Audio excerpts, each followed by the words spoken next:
주님의 이름으로 기도하옵나이다. 아멘. 사랑하는 성도 여러분, 행복하십시오. 행복하십시오. 성령 충만하십시오. 하나님 우리 아버지와 우리 구주 예수 그리스도로부터 은혜와 평강이 있기를 주의 이름으로 축원합니다. 아멘. 성경에 나타난 하나님의 질문을 듣고 그 질문의 답을 찾고 있습니다. 2월 첫 번째 주일부터 하나님께서 주신 질문, 아담아 내가 어디 있느냐. 지난 주일에는요, 사라의 여종 하가라 내가 어디서 왔으며 어디로 가느냐. 오늘 내 이름이 무엇이냐, 하나님의 질문을 받고 답을 찾는 말씀을 받도록 하겠습니다. 미국에 바바라 존슨이라고 하는 한 여인이 있습니다. 평범한 가정주부입니다. 남편이 있고요, 아들이 넷입니다. 그러나 그 가정에 남편으로부터 또 자녀들에게 수없이 많은 고난과 또 인생의 위기의 삶의 문제가 나타나게 됩니다. 특별히 둘째 아들이 동성애에 빠졌다가 다시 하나님께로 돌아오는 그 과정, 자신이 가장 고통 중에 있다고 생각하는 이들에게 라는 책이 있습니다. 그 책에서 이렇게 말합니다. 삶은 가장 항상 당신이 바라는 대로 되는 것은 아니다. 하지만 그 삶 또한 당신이 이제까지 얻은 것이다. 삶에서 고통을 피할 수는 없는 것이지만 불행은 선택의 문제다.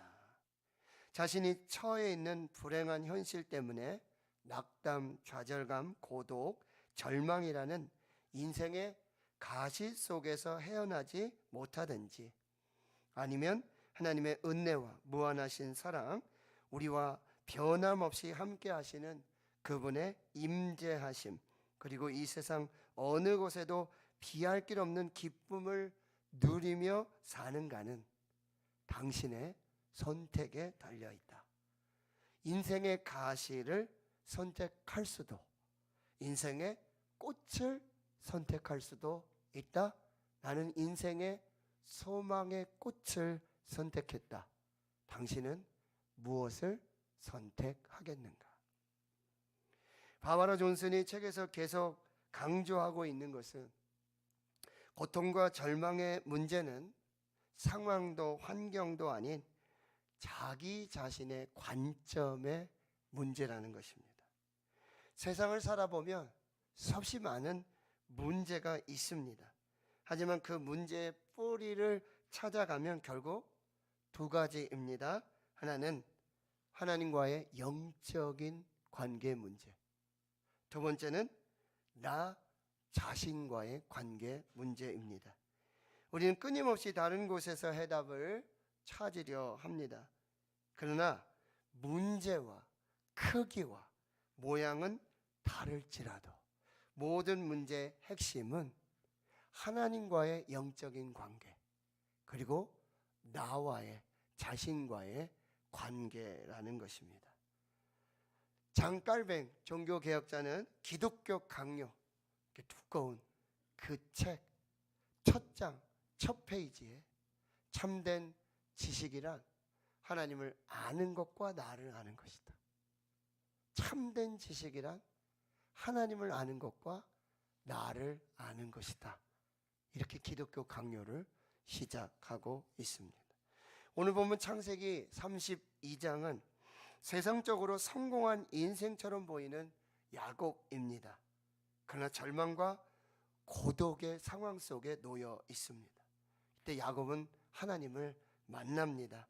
정확하게는 야곱이 하나님을 찾은 것이 아니라 절망과 고독 속에서 야복 강가에서 야곱의 그 하나님이 찾아오시고 야곱과 씨름하시고, 그리고 야곱을 이스라엘로, 그 야복을 분이엘로 축복하십니다. 야곱은 누구입니까? 형 에서와 아버지를 속여 장자권과 축복권을 빼앗습니다. 그리고 가나안 땅 브엘세바에서 1600여 킬로미터 떨어진 외삼촌 라반의 집 하란으로 도망합니다. 한 곳에 해가 지고 거기 유숙하려고 돌을 가져다가 베개 삼고 거기 누워 자다가 꿈을 꿉니다. 하늘문이 열립니다. 하늘로부터 땅으로 이어지는 사닥다리, 그 위에 여호와의 사자들이 오르락내리락하며 그 끝에 하나님이 말씀하십니다. 내가 너와 함께 있어. 내가 어디로 가든지 너를 지키며 내가 이 땅으로 돌아오기까지 결코 너를 떠나지 아니하겠다. 야곱은 일어나 베개 베고 자던 그 돌을 기둥으로 또 기름을 부어서 베델에 서약을 하게 됩니다. 야곱은 외삼촌 라반의 집에서 20년 동안 종처럼 살아갑니다. 외삼촌과의 수없이 많은 갈등이 있었고요. 노동의 착취, 10번이나 그 삭슬 변역하는 외삼촌을 맡게 되어지죠. 결혼 문제, 또 재산 증식의 문제, 많은 고난이 있었지만 결국 그가 원했던 것을 다 얻습니다. 아내는 4명이요. 그리고 자녀는 아들이 12, 딸 하나. 또 수없이 많은 부와 재물을 얻게 되었습니다. 그렇게 20년의 세월이 지나고 있습니다. 창세기 31장 3절에 하나님 다시 야곱의 인생의 삶에 개입을 하십니다. 여호와께서 야곱에게 이르시되 내 조상의 땅 내 족속에게로 돌아가라. 내가 너와 함께 있으리라. 야곱아, 이제 이 하란을 떠나서 내 할아버지 아브라함이 살았고 아버지 이삭이 살았던 브엘세바 돌아가라. 내가 너와 함께 하겠다. 이 말씀을 붙들고 귀향을 결정하게 되어집니다. 그러나 야곱을 맞이하는 것은 환영 인파가 아니라 400명의 군사를 대동한 형 에서의 환영이었습니다. 야곱은 죽음의 공포와 같이 크게 두려워하며 답답한 그 상황 속에 야복 강가에 이르게 되어집니다. 야곱은 그런 위기와 그런 문제, 이 정말 죽음의 공포, 이 상황 속에 하나님을 찾고 하나님 붙들고 하나님께로 나아간 것이 아니었습니다. 또다시 인간적인 방법으로 그 위기와 문제를 해결하려고 합니다. 먼저 재산을 반으로 나누고요, 형의 환심을 사기 위해서 뇌물도 준비하고, 그리고 야곱은 자기 아내들도 나누어서 그리고 자녀들도 나누어서 야복을 건너가게 합니다. 그리고 자신은 홀로 야복강 가에 지금 불면의 밤을 지새우며 고독과 그리고 그 불안한 두려움 중에 하나님 앞에 서 있는 것이죠. 이러지도 못하고 저러지도 못하고 갈 수도 없고 그렇다고 다시 하란으로 돌아갈 수도 없는 상황이었습니다. 급한 대로 인간적인 방법을 써 보았지만 가슴 답답합니다. 죽음의 공포가 여전히 남아 있습니다. 그때 하나님이 야곱을 찾아오십니다. 바로 하나님의 현현이고요, 많은 구약학자들이 말하는 것처럼 구약에 나타난 예수 그리스도의 모습입니다. 야곱도 실제로 그곳 이름을 브니엘이라고 말하죠. 하나님의 얼굴을 내가 대면하여 보았다라는 뜻이에요. 하나님께서 이렇게 위기와 그리고 고독과 절망의 가운데 있는 야곱에게 나타나시고 또 찾아오십니다. 그런데 하나님 이해할 수 없는 행동을 하세요. 바로 야곱과 씨름하고 있는 것입니다. 야곱이 지금 공포에 어찌할 바를 모르는 절망 속에 있는데 야곱을 위로하시고 해결책을 주시는 게 아니라 씨름을 걸어오세요. 영어 성경에 보면 실제로 레슬링이라고 기록하고 있습니다. 우리가 아는 것처럼 두 사람이 공정하게 자세를 잡고 삿발을 잡고 싸우는 씨름이 아니에요. 하나님 일방적으로 야곱을 넘어뜨리십니다. 환도뼈를 치십니다. 순간에 거의 죽음의 지경에 이를 그 고통 속에 몰아넣고 계시는 거죠. 근데 야곱이 도망하지 않아요. 그 씨름을 중단하지 않습니다. 삿발을 놓지 않습니다. 그 사자를 붙들고 있는 것이죠. 그러며 밤이 새도록 날이 새도록 그 하나님의 사자와 씨름을 하게 되고, 결국 하나님의 사자는 이렇게 야곱을 떼어 놓으려고 하지만 야곱은 뭐라 그러죠? 날이 세려하니 나로 가게 하라. 안 됩니다. 어디 가십니까? 하나님이 내게 축복하지 아니하시면 가게 하지 않겠습니다. 여러분, 야곱 많은 축복 받았어요. 근데 또 축복을 구하고 있는 야곱의 모습입니다. 끈질기게 하나님을 붙들고 있는 거죠.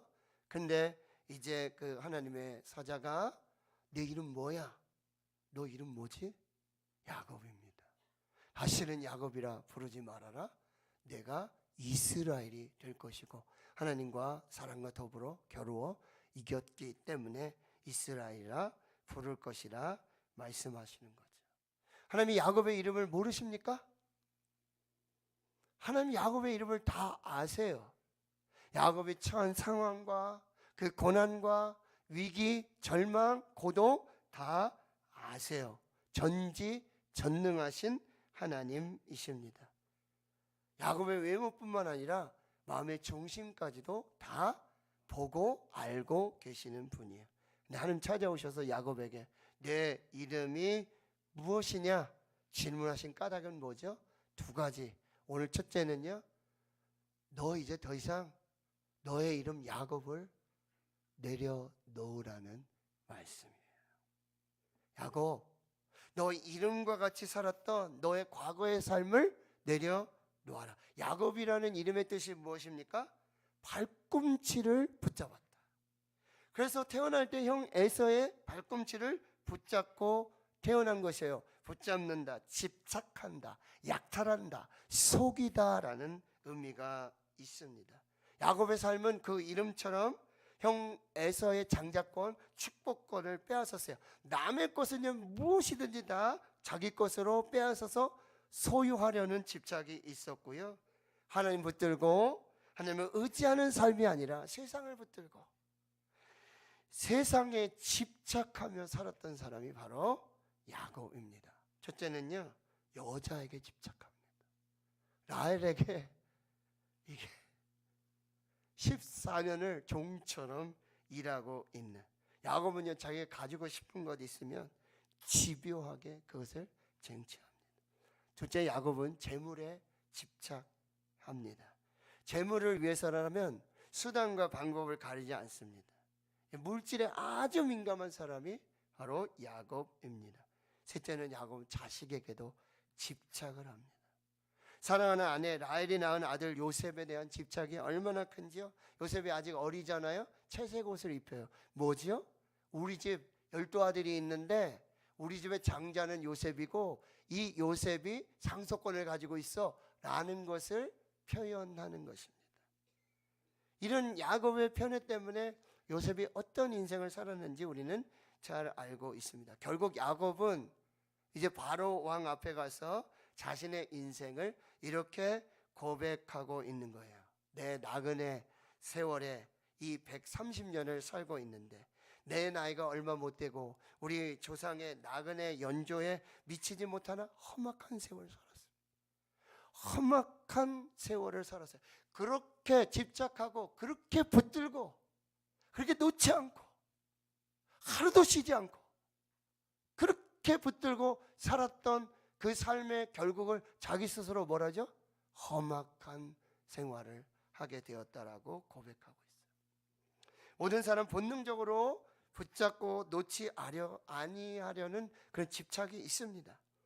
저도 그랬는지는 모르겠는데요. 우리 아이들이 태어나면 뭘 그렇게 붙들고 나오는지. 손을 하린이 하엘이 그랬어요? 그랬던 것 같죠? 뭘 그렇게 붙잡으려고 놓지 않으려고 그렇게 태어나면서부터 손을 꽉 쥐고 나오는지 모릅니다.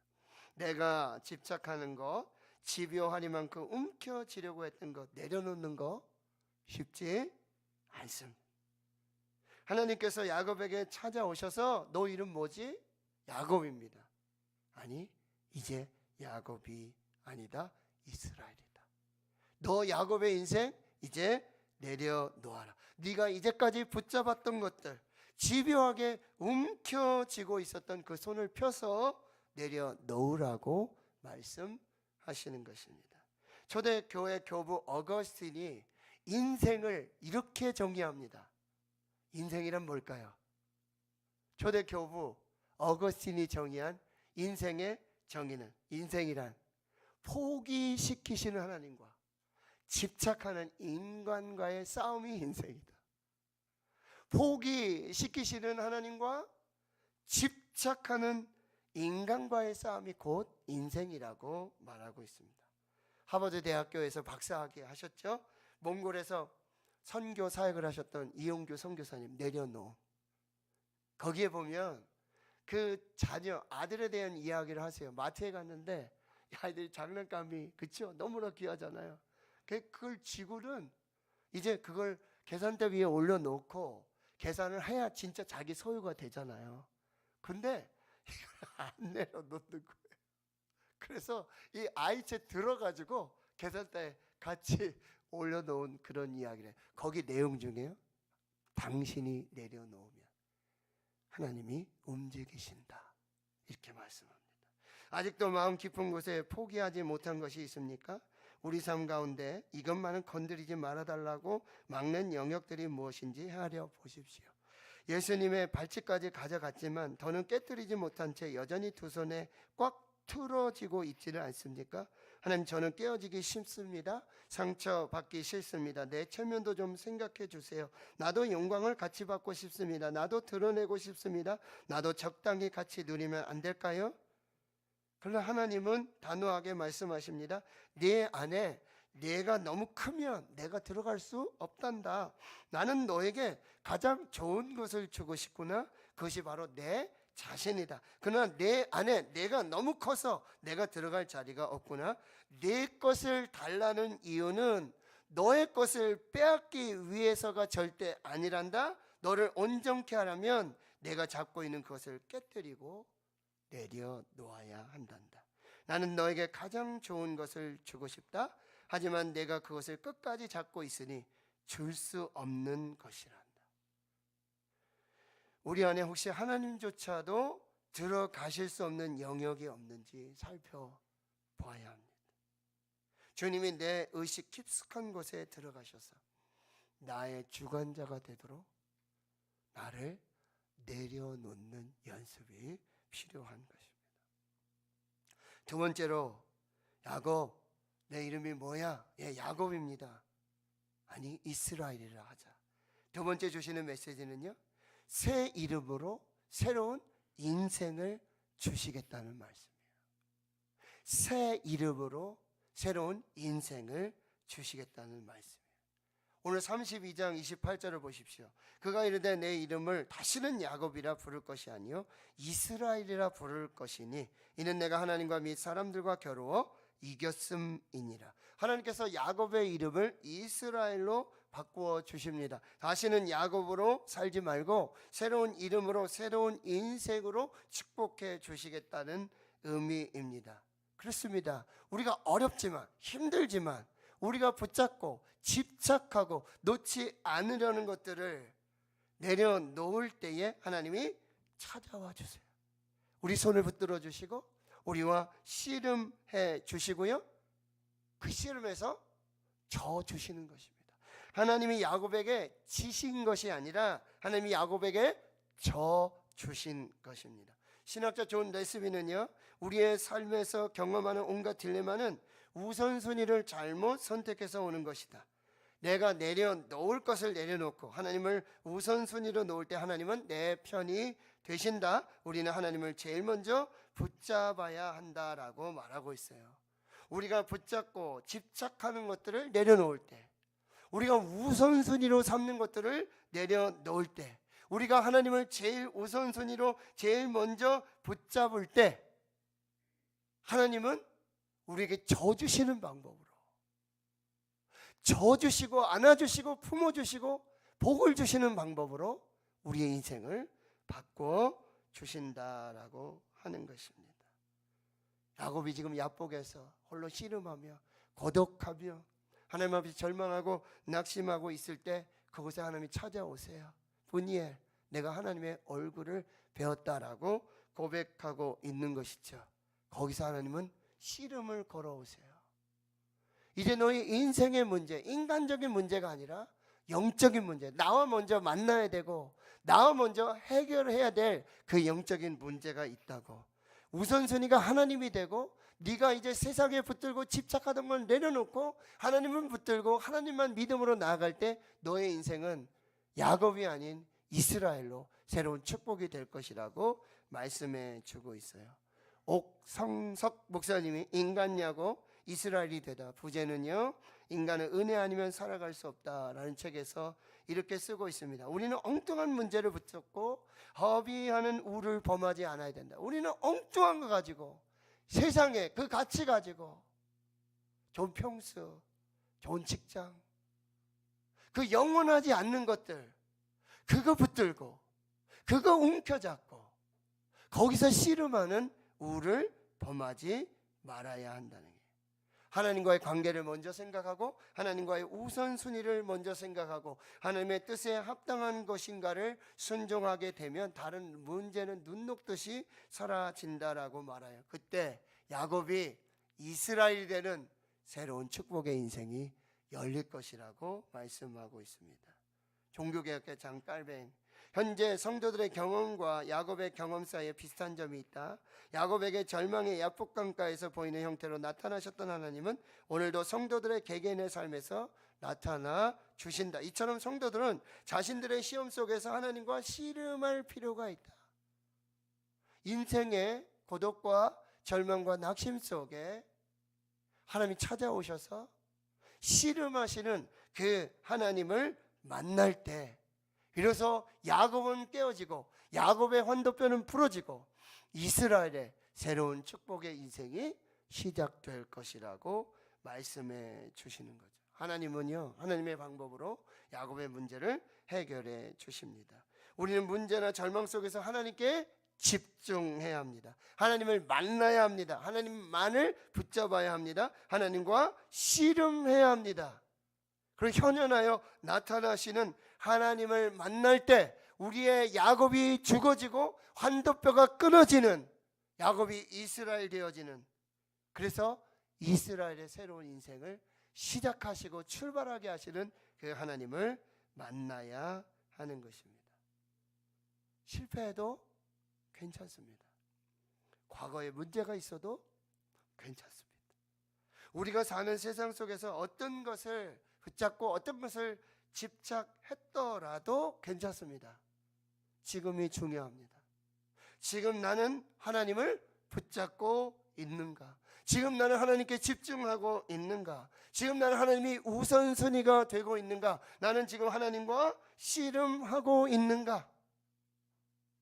끝까지 매달리며 환도뼈가 부러지는 이 초죽음의 상황 속에서도 나는 하나님만을 붙들고 있는가? 나는 하나님만을 찾고 있는가? 나는 하나님과 씨름하고 있는가? 그때 야곱은 죽고 환도뼈도 끊어지고 야곱이 이스라엘 되어지는 새로운 축복의 인생이 시작되는 것입니다. 말씀 준비하다가 제가 읽은 글이 하나 있어서 소개하며 마무리하도록 하겠습니다. 영혼은 생각하지 마시고요. 하나님께서 당신을 쓰실 수 없다고 느껴질 때 절망의 순간에 다음 사람들 기억해라. The next time you feel like God can't use you, just remember the following people. 여러분 가장 절망해 하는 나 같은 사람 더 이상 쓰지 않으실 거야. 이 순간에 다음에 사람들 한번 기억해 보십시오. 노아는 술 취한 사람이었습니다. 아브라함은 너무 늙었습니다. 이삭은 공상가였습니다. 야곱은 집요한 거짓말쟁이였습니다. 레아는 못생겼습니다. 요셉은 학대를 받았습니다. 모세는 말이 어눌했습니다. 기도원은 두려웠습니다. 삼손은 바람둥이였습니다. 라합은 기생이었습니다. 예레미야와 디모데는 너무 어렸습니다. 다윗은 가늠한 살인자였습니다. 엘리야는 심한 우울증 환자였습니다. 이사야는 벌거벗은 설교자였습니다. 요나는 하나님을 피해 도망하였습니다. 나오미는 과부였습니다. 욥은 파산하였습니다. 세례 요한은 벌레를 먹었습니다. 베드로는 예수님을 부인했습니다. 제자들은 기도하다가 잠이 들었습니다. 마르다는 모든 일에 근심이 많았습니다. 막달라 마리아는 귀신이 들렸었습니다. 스가성 사마리아 여인은 이혼을 5번 했습니다.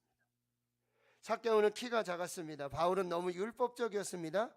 디모데는 자기 몸에 질병이 있었습니다. 나사로는 죽었습니다. 그러나 이제 더 이상 핑계거리는 없습니다. 이제 더 이상 핑계거리는 없습니다. 그들도 하나님이 다시 쓰셨습니다. 사용하셨습니다. 하나님이 다시 사용했기 때문입니다. 이제는 끝이로구나. 나 같은 사람, 나 같은 인생, 고독과 절망 가운데, 그 실패 가운데 더 이상 살 가치조차 느끼지 못할 때, 내 이름이 무엇이냐? 야곱입니다. 이제 야곱이라 하지 말아라. 너 인생의 야곱과 같은 인생, 네가 그렇게 붙들고 집착하며 놓지 못했던 거 이제 내려놔라. 그리고 이스라엘로 새롭게 시작하는 축복의 삶을 나의 손잡고 나와 함께 이렇게 시작하자. 오늘 이 야복 강가에 야곱의 씨름, 저와 여러분 찾아주시고 씨름해 주시고요, 손잡아 주시고 붙들어 주시고 내 인생의 야곱을 죽이시고 환도뼈를 치시며 저 주시는 하나님, 안아주시고 품어주시고 야곱을 이스라엘로 새로운 축복으로 역사하시는 그 하나님을 만나실 수 있기를 주의 이름으로 축원합니다. 고린도후서 5장 17절, 그런즉 누구든지 그리스도 예수 안에 있으면 새로운 피조물이라, 이전 것은 지나갔으니 보라 새 것이 되었도다. 이사야 43장 18절 19절 말씀, 이전 일을 기억하지 마라. 옛날 일을 생각하지 마라. 오라 내가 새 일을 행하리니 이제 나타낼 것이라 너희가 그것을 알지 못하겠느냐. 반드시 내가 광야의 길을 사막의 강을 내리라. 계시록 21장 5절에는요, 보라 내가 만물을 새롭게 하노라. 야곱의 인생을 좀 내려놓으십시오. 하나님만 붙잡으시고 하나님과 씨름하며 야곱이 죽고 한도표를 치는 그 아픔 속에서 다시 이스라엘로 새롭게 창조하시는 그 하나님의 은혜로 주님 손 붙잡고 하나님과 함께 그 놀라운 축복을 누리시는 저와 여러분 될 수 있기를 주의 이름으로 주시며, 다시 이스라엘로 복 주시는 그 분이엘의 하나님, 이 거룩한 예배와 이 거룩한 성전에 함께하여 주시고 우리 대구시는 교회 하늘 가족이 이 거룩한 야곱이 이스라엘 되는 축복을 올 한 해 살게 해 주시옵소서. 예수님의 이름으로 기도하옵나이다. 아멘.